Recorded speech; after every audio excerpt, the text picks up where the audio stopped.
jenis auto feeder ni adalah auto feeder yang boleh menampung kapasiti yang kecil. Mesin pemberian makanan secara automatik yang kita boleh setting masa dan kekerapan.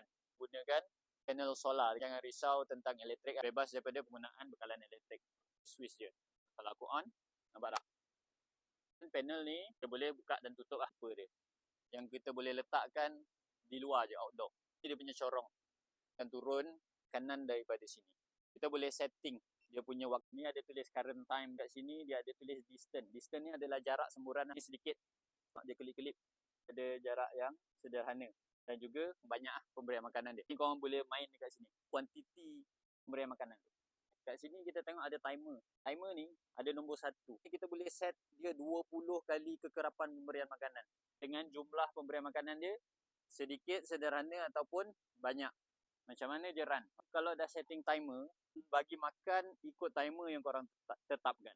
Kalau korang nak bagi manual, jom kita buat demo Dekat depan dia, ni dia punya corong. Masukkan makanan dekat dalam ni. Ada keadaan yang kita memerlukan pemerhatian yang tinggi. Contoh dia, terbuka kita punya panel ni. Kita boleh tekan run je. Tekan lama-lama beberapa saat, makanan akan keluar dekat muncung dia.